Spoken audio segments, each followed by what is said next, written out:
Good morning. My name is Diane with Sister Chicks Quilting, and I have got the coolest fun project that you're going to love. This makes a great Christmas gift. Let me show you what it is. See this little pouch, this little drawstring pouch? Well, I'm going to open it up and show you what's on the inside. Whoops. Pockets. It's got pockets. And it has a hard bottom. It has 8 little pockets, and it has room in there for jewelry. So let's see what I have in there. Oh, check it out. A pair of earrings in one of the pockets. Well, this is a traveling jewelry pouch, or if there's something you want to keep, safe, you can make this and just keep it in your drawer. But check how easy it drawstrings like this. And then what I have always done to secure it, which is probably unnecessary, I'm doing this with it hanging, so it's kind of tough, is I just tie the strings on top like this, and it holds it.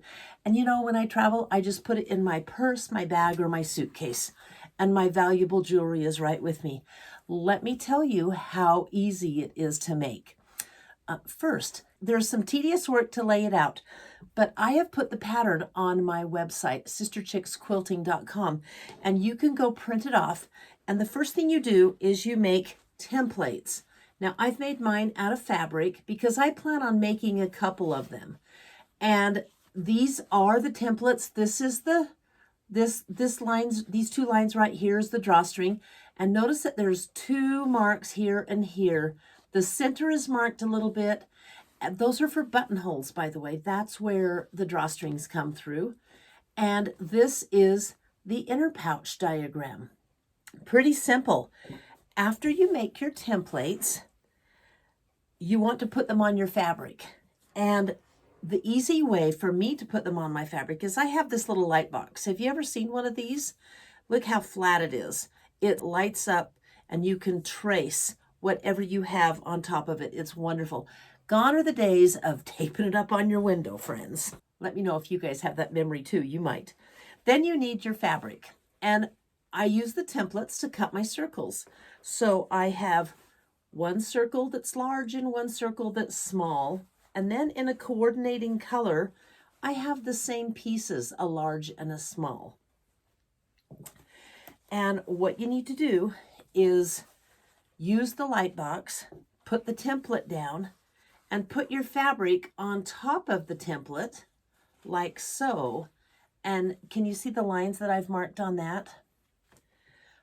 I think that's pretty easy, but a few other things you're going to need. What do you think's in that hard bottom? Well, let me tell you, I have a pattern for this too. It's cut out from a gallon milk jug, or even you could do it from a quart milk jug. So that's the bottom. It's nice, hard, and durable. You're going to need a pen that erases with heat, something to help you turn it with. I like to use my purple thing on this project. And then, see this cool tool? It's Dritz, and it's a bodkin. And it has a little hook. See that hanging down? That's how I thread the cord through. And I'll show you that. The first thing we're going to do is make the buttonholes. Then it goes really fast from there. Let me show you a real good trick when you're making buttonholes. And this is a fine quilting fabric. It's Art Gallery. I take a little scrap like this and I put it underneath the buttonhole just to give it some weight. And then you can just start making your buttonhole.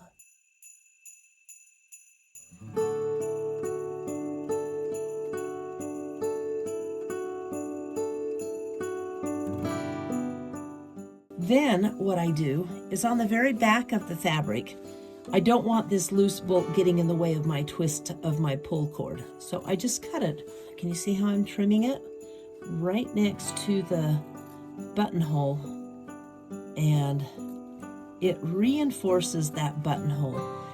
I have had these for years, by the way, these jewelry boxes, and I've never had a drawstring give me any problems or a buttonhole come out. So there we go. And then you all know how to open up a buttonhole. You just have to clip it like so, and you have an opening right there. That's simple. Okay, by the way, this outside line right here, it's giving my seam allowance to me. So I am going to put the right sides together like so, and then I'm going to stitch all the way around the circle. Not going to use any pins. I'm not even going to back stitch, because when I get completely around the circle, I'm just going to stitch over it.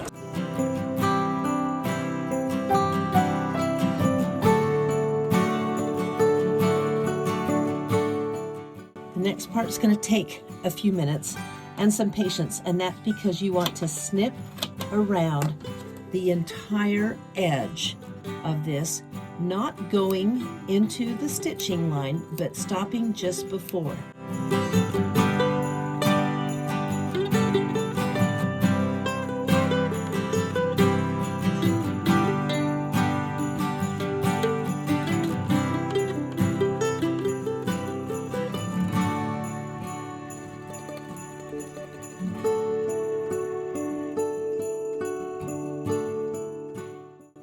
Okay, when that's finished, this is going to be my outside top piece, and we want to turn this, and this is how we're going to turn it.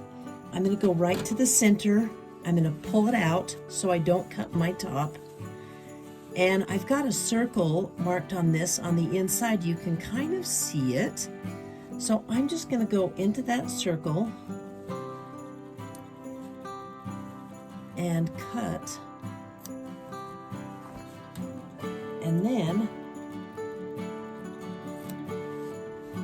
I'm going to make a little X, just like this, kind of like you do when you flip and turn applique. And then I'm going to go inside and turn this so the right sides are out. Doing a lot of pulling. Now, one thing is important. Because I'm using heat erase pen, I am not going to iron this project. So you don't want to iron the ends down.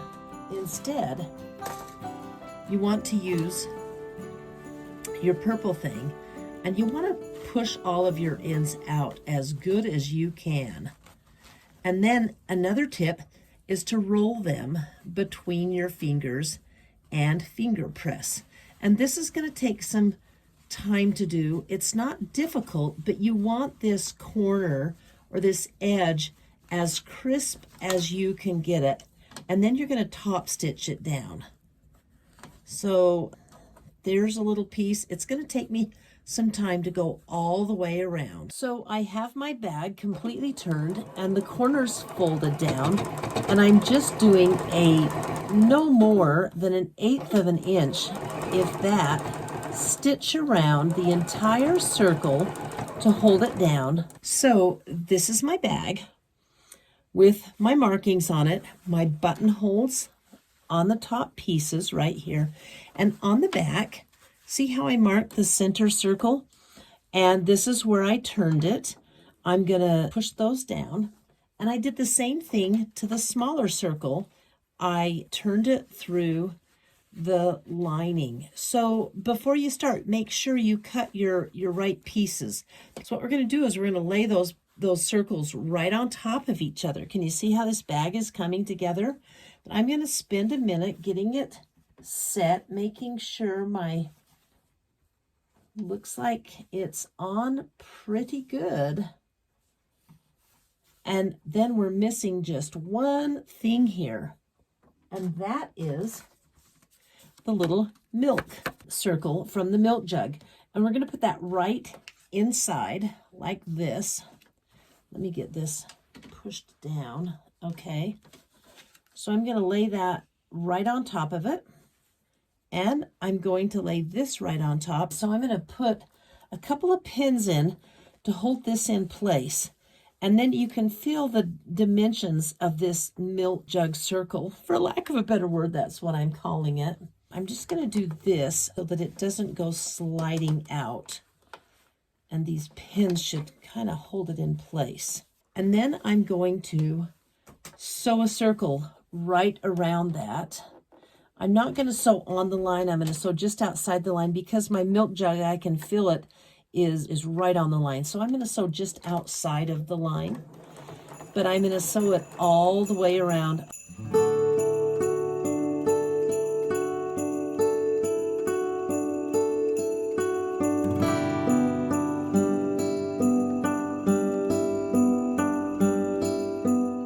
So this is what we have so far.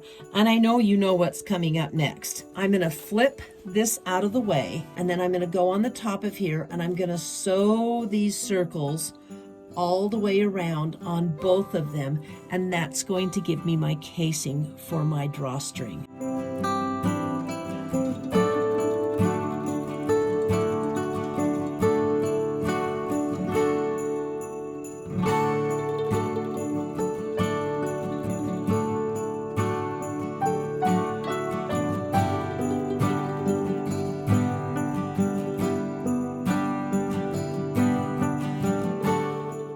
Okay, you can see on the blue side or the aqua side, there's my casing.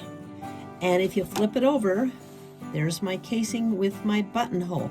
We're still not going to press all of these dark lines out yet. They will go away, I promise. And you know what the next step is. Sew these little spokes down, and that creates your pockets for your bag.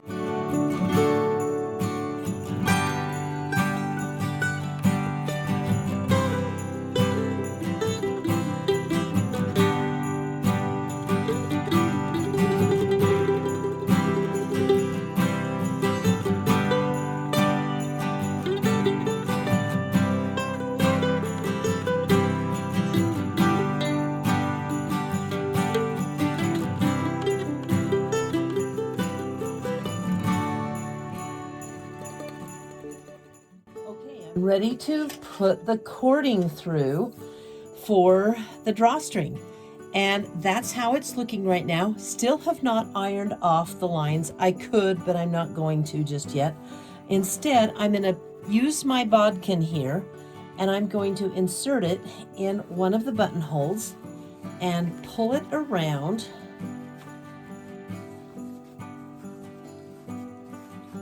like so, pushing it out, and there it is. Now watch how easy this is, guys. You hook this over that, like that. Just put it over the hook, and as it goes through, it pulls. Bingo, there it is. This little hook on it pulls down, pulls shut. So I'm going to go in on the other side now, because I want to pull this string through here.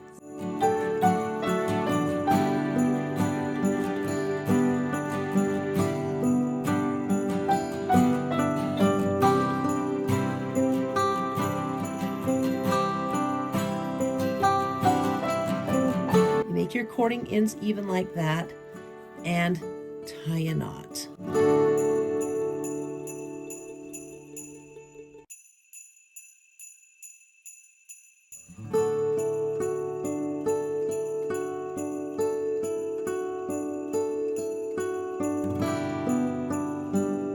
There you go, and check it out. This is how it works. You put your jewels in, and it's kind of stiff at first. Pull it tight like that, and there you have your little bag. Hey, thanks for tuning in today. Isn't this so cute and easy? It is such a great gift. Everyone I know loves them. And I just want to remind you that the templates and directions will be on my website, sisterchicksquilting.com, under Drawstring Jewelry Bag. And if you liked what you saw today, I would love a thumbs up or a subscription or both. Now, I have a few more easy, fast Christmas gifts up my sleeves, and those will be coming out in the next week. And it's getting close enough, and Thanksgiving is definitely over, so I can say Merry Christmas. Thanks. We'll see you next time I post. Bye.